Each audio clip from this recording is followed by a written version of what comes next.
Assalamualaikum warahmatullahi wabarakatuh. Perkenalkan, saya Liza Napalia dari Manajemen 22B dengan NPM 2241179. Kali ini saya akan membahas terkait aspek hukum pada studi kelayakan bisnis. Pertama, terkait pengertian dari badan usaha. Badan usaha sendiri merupakan organisasi yang diperlukan oleh para pelaku bisnis sebagai wadah pelaksanaan aktivitas bisnis.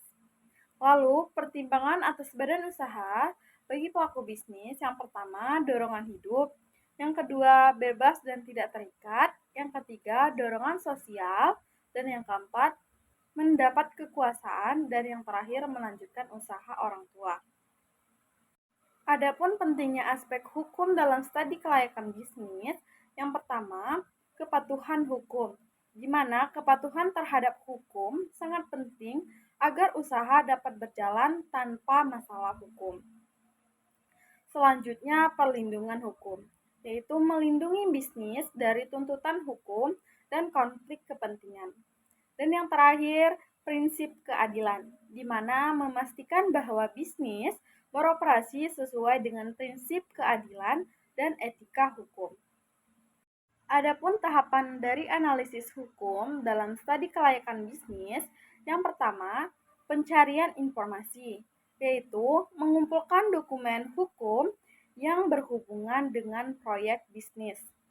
Selanjutnya, evaluasi resiko, di mana menganalisis potensi resiko hukum dan dampaknya terhadap usaha. Lalu, yang terakhir, penyusunan strategi.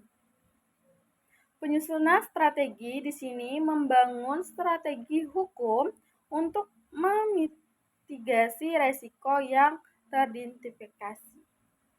Selanjutnya, perizinan dan regulasi yang perlu dipertimbangkan. 1. Perizinan bisnis. Di sini perizinan bisnis melengkapi semua perizinan yang diperlukan sesuai ketentuan hukum setempat. Lalu yang kedua, regulasi lingkungan, di mana memastikan usaha mematuhi regulasi lingkungan yang berlaku. Dan yang terakhir, peraturan ketenaga kerjaan, yaitu mematuhi regulasi ketenaga kerjaan dalam merekrut dan mempekerjakan tenaga kerja.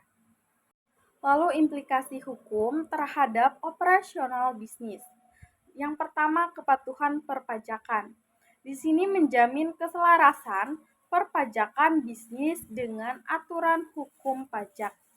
Lalu proses hukum kontrak, di mana memastikan legalitas kontrak yang relevan dalam operasional bisnis.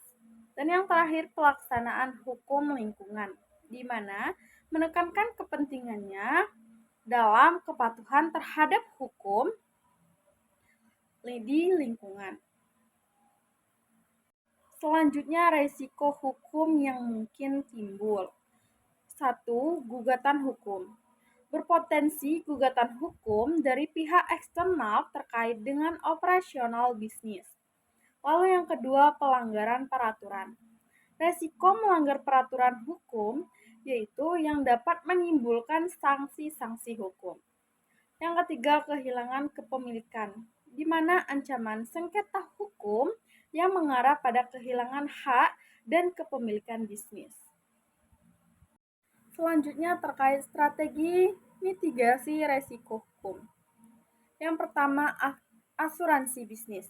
Di sini melindungi bisnis dari dampak keuangan, gugatan, hukum, atau resiko operasional lainnya. Lalu yang kedua, konsultasi hukum, di mana mendapatkan saran dan masukan dari ahli hukum terkait strategi mitigasi resiko.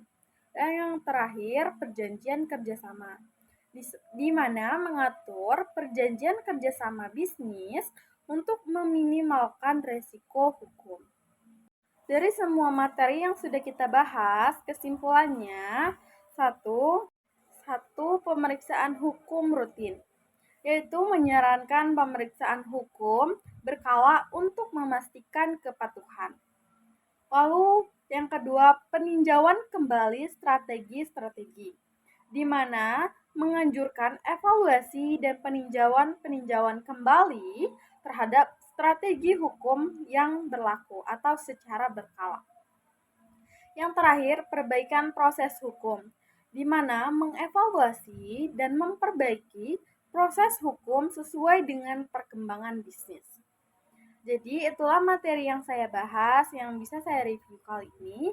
Terima kasih. Wassalamualaikum warahmatullahi wabarakatuh.